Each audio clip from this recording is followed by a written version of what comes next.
고종이 즐겨 마셨다고 하는 커피와 와플을 준비해 드릴 겁니다. 와플? 아, 그때도 와플이 있었구나. 커피 향이 너무 좋아요. 지금 오자마자 고종은 커피 애호가로 불릴 만큼 커피 사랑으로 유명했던 왕입니다. 맞아요, 맞아요. 네. 고종이 즐겨 마셨던 원두로는 에티오피아 그리고 예멘 오. 그 원두들을 블렌딩해서 준비를 해드렸고요. 오. 와플 역시 실제로 당시에 사용했던 와플 틀이 발견됐었는데 가장 비슷한 형태로 준비를 해드렸습니다. 왜 이렇게 비슷한데요? 전 이렇게 오래된 걸 줄이야? 와. 와. 그러니까 외국에서 뭐 이렇게 새로운 기계나 뭐 이런 거 가장 먼저 이렇게 알려졌어. 얼리 어답터, 고종이 얼리 어답터죠. 아니 1876년 개항을 하고 나서 서구 문물이 들어올 때 어쨌든 서구 문물은 굉장히 귀하고 신기하고 가격도 비쌌겠죠. 그걸 가장 먼저 접할 수 있는 사람은 고종이잖아요. 예. 이게 고종이 음식부터 출발해가지고 새로운 어떤 서양 문물들 이런 것들을 빠르게 받아들인 진짜 1호 얼리 어답터가 아닐까. 그렇네요, 흘려졌어. 그죠? 근데 그걸 보여줄 수 있는 또 근거가 있어요. 아, 이게 진짜 이거를 보시면 아마 깜짝 놀라실 거예요. 어머! 다들 어머! 어머! 자, 공개합니다. 하나, 둘, 셋!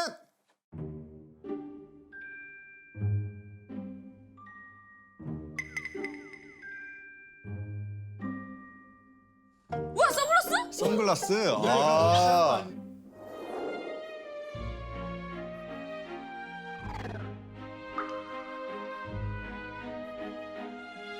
눈에 누가 뭐 취한 거 아니에요? 취한 거 아니에요? 합성 아니죠? 아니에요, 아니에요. 지금 임금이 입고 오는 골룡포 보이시죠? 골룡포. 골룡포 익성관도 쓰고 있는데 거기에 딱 지금 선글라스 끼고 있는 거예요. 아, 진짜 대충격. 아니, 너무 이상한데요? 저 한복에 선글라스 끼고 있으니까 약간 세계가 파괴되는 느낌인데?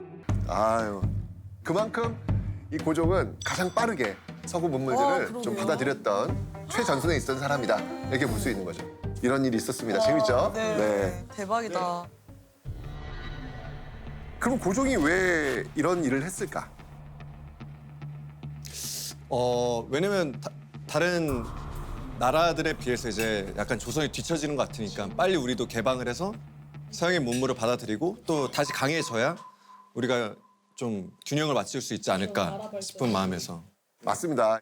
왜냐면 이제 당시가 이 조선은 정말 위기였거든요. 바람 앞에 등불과 같은 어떤 그런 운명. 근데 이때가 이제 어느 시기였냐면 이 서해안 바다 이런 쪽에 아주 모양이 이상한 배들이 등장을 해요. 약간 해적선처럼 생긴. 그렇죠. 그러니까 그 배를 뭐라고 하냐면 이양선이라 그래요. 이양선. 이양선. 달을 이자 모양 양자. 모양이 다른 배라는 거예요. 그런 어떤 배들이 들어오면서 프랑스가 침략을 하고요. 이걸 우리는 병인양요라 그래요. 그다음에 1871년에는 미국이 또 쳐들어오는 거예요. 그러니까 신미양요. 근데 병인양요와 신미양요를 겪으면서 조선 정부가 느꼈던 게 뭐였냐면 압도적인 무기였어요. 총. 총포가 프랑스나 미국 쪽에서 포를 쏘잖아요. 이것도 들어보지 못했던 어마어마한 거예요. 그러면서 이제 고종은 이거 안 되겠다. 우리가 지금 뭔가 좀 새로운 어떤 정치가 필요하겠어. 그래서 통상수교 거부해서 통상수교 정책으로 전환을 해요. 그 전환의 출발점이 바로 1876년 강화도 조약이라는 거예요. 일본과 조약을 체결합니다. 우리나라가 이제 외국과 최초로 근대적인 조약을 맺은 나라가 일본이에요, 일본. 그래서 이제 그 조약의 이름은 조일수호 조규라는 그 조약을 체결하게 되는데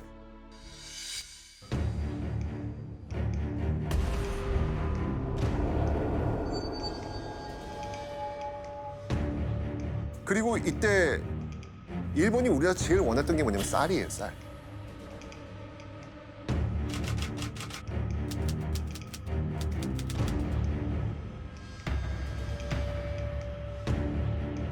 그래서 쌀을 마구마구 가져가는 거예요. 그러면 우린 농사를 지으면 쌀이 다 유출되니까 우리가 먹을 쌀은 어떻게 될까요? 부족하겠죠. 그러면 쌀값이 어떻게 될까요? 올라가는 거예요. 금값이 돼요. 그러니까 뭔가 문을 열었는데 사는 게 팍팍해지는 거예요. 오히려. 나한테 혜택이 없어. 나한테 돌아온 게 없어. 물가는 올라가고 있고 살기 힘들어. 결국 이런 것들이 모여가지고 이거 다 일본 때문이야. 이거 다 외국 때문이야. 이거 정치를 잘 못하는 사람들이야. 이런 것들이 다 문제가 되면서 빵 터졌던 게 뭐냐면 동학농민운동. 계속 이런 어떤 저항들이 일어나게 되는 거예요. 아, 그렇죠. 근데 그 동학농민운동을 진압을 할 때 외국을 불러들여가지고 이거 진압하러 부탁을 하는 거예요. 그게 가장 큰 문제네. 그렇죠. 그래서 이때 이제 청나라가 들어왔고 청나라 들어오니까 우리도 들어갈라 해서 일본도 들어오는 거예요. 그래서 어떤 일이 벌어지면 우리나라에서 청일 전쟁이 벌어집니다.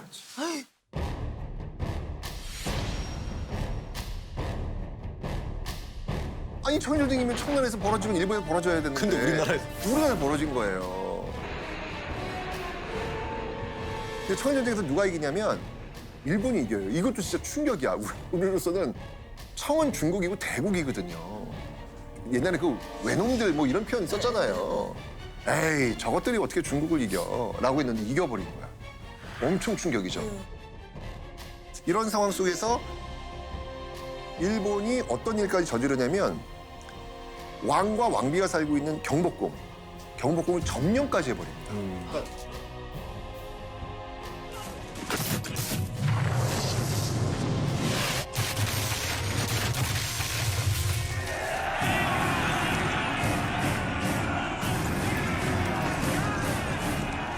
고종과 그 아내 명성황후를 인질로 잡아버리는 이런 일까지 벌어지는 거예요. 근데 이 문제를 해결하기 위해서 조선 정부가 어떻게 했냐면 이게 또 외세를 끌어들이는 거예요. 러시아? 그렇지. 맞습니다. 러시아를 끌어들이려고 하는 거예요. 그 선봉에 있었던 인물이 누구였냐면 고종의 아내 명성황후였습니다. 일본의 입장에서는 드디어 이제 경복궁까지 점령하고 고종과 고종 아내 사로잡으면서 내정 간섭을 할 수 있는 절호의 기회가 왔는데 아, 그러네. 눈에 까시겠네. 맞습니다. 일본은 이제 평소에 이제 이 반일 정책을 펼쳤던 이 명성황후를 뭐라고 칭했냐면 늙은 여우. 감정이 안 좋은 거예요. 왜냐면 이제 러시아를 끌어들이려고 하니까. 그래서 일본의 이익에 반대를 하고 있는 명성황후를 가만두면 안 되겠다라고 해서 작전명 바로 여우 사냥.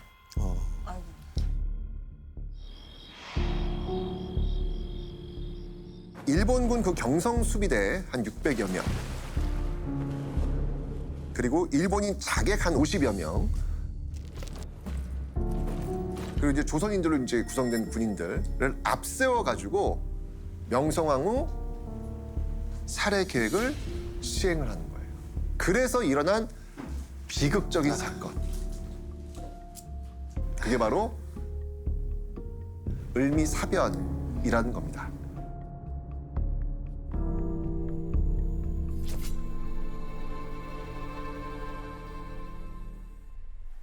있을 수 없는 그런 장면이에요. 진짜 명성황후를 칼로 난자를 합니다. 아이고. 예, 정말 칼로 난자를 해가지고요. 그런 다음에 거기다 이제 휘발유 같은 거 뿌려가지고 그냥 불에 태워버리는 이런 일을 저지르게 되는 것이죠.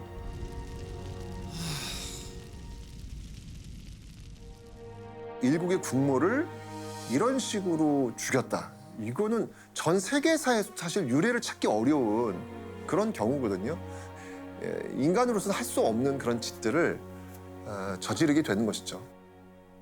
그럼 이게 또 조선인 군인까지 됐으면 약간 여기서 또 뭔가 조선 사람 죽였다 이런 식으로 또 뭔가 음해하려고 약간 그런 작전을 그렇죠. 썼기도 했겠네요. 맞습니다. 맞습니다.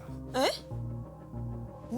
이 당시 일본에는 문명국 컴플렉스가 있어요. 이 당시 일본에는 그러니까 우리는 문명국 다 와야 되는 거예요. 근데 지금 보세요. 이 행동이 문명국의 모습인가요? 아니죠. 말도 안 되는 거잖아요. 어떻게든지 이게 우리 문명국다운 모습으로 만들어낼 거 아니에요. 이때 이 명성황후와의 정적 라이벌 관계가 누구였냐면 그게 바로 명성황후의 시아버지 흥선대왕. 흥선대원군. 있었거든요. 아우, 얘 뭐. 이 시아버지와 이 며느리의 이 갈등은 정말 대단했습니다. 그러니까 이걸 이용한 거예요. 일본이. 명성황후를 죽이라고 한 거는 바로 홍선대원군이 아, 우리한테 도움을 요청해가지고 우리가 어쩔 수 없이 도와준 거다. 그냥 그런 어떤 요청이 있어서 우리가 가담한 거다라고 하면서 이제 거짓 발표를 하는 거예요. 근데 여기 이 작전을 뒤에서 승인해 준 사람이 있어요. 일본의 당시 내각 총리. 이토 맞아요. 이토 히로부미. 네, 이토 히로부미. 참 이 이토 히로부미는 우리가 어떻게 잊을 수 없는 인물이에요. 그냥 절대 잊어서는 안 될 이름들이에요.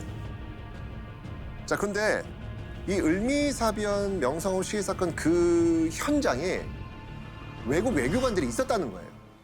이 봤어요, 이걸요.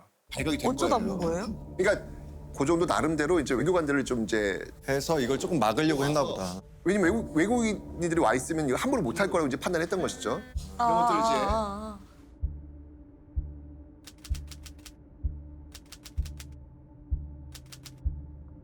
그래서 이제 본국에 알린 거죠. 아,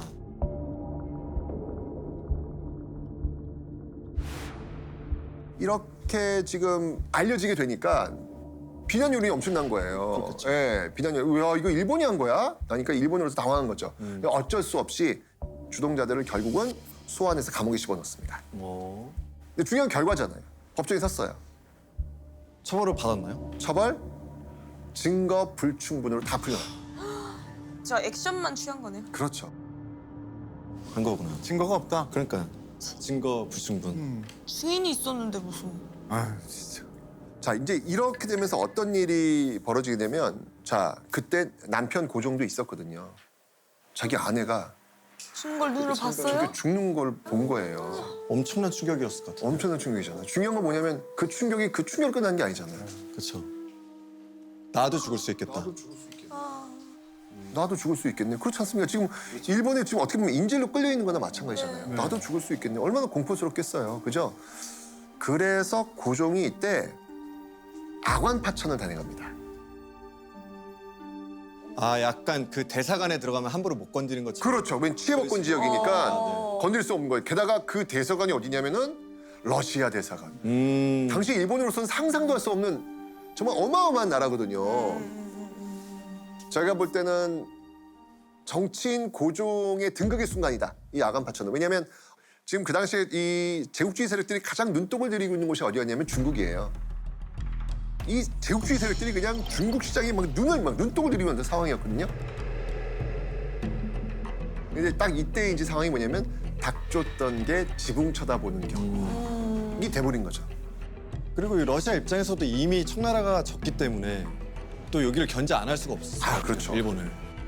러시아가 남하해가지고 이 한반도에서 영향력을 세우려고 한다.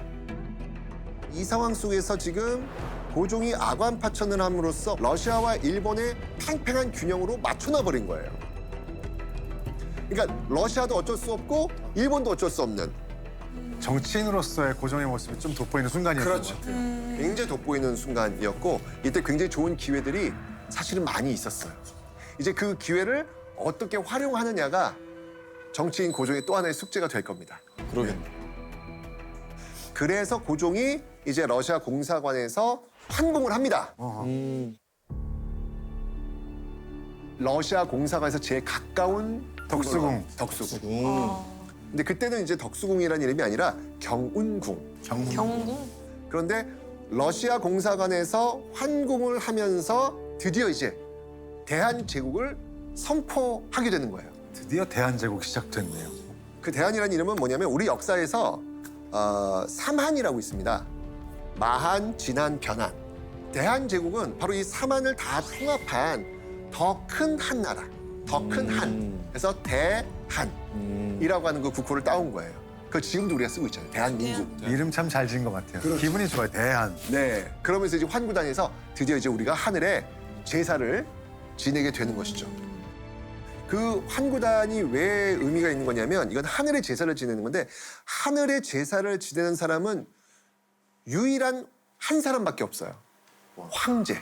왕 아니고 황제. 왕은 뭔가 이제 우리가 완벽한 어떤 자주국가라고 하는 그 위상을 전 세계에 알리게 되는 그런 모습을 보이게 되는 것이죠. 좋은 타이밍이었네요, 그래도. 그렇죠.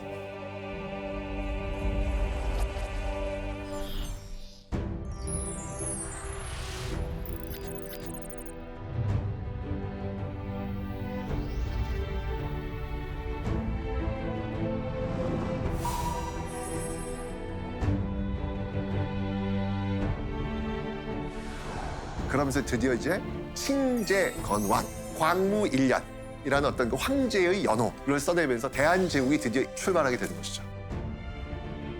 광무원년 10월 12일은 조선 사기에서 몇만 년을 지내더라도 제일 빛나고 영화로운 날이 될지라. 그날부터는 조선이 다만 자주 독립국뿐이 아니라 자주 독립한 대황제국이 되었으니. 이렇게 네. 기사가 났네요. 네. 네, 이제 정말 그 조선왕조 500년의 역사에서 이제 제국의 시대로 바뀌게 된 역사적인 어떤 순간을 선포하게 됐는데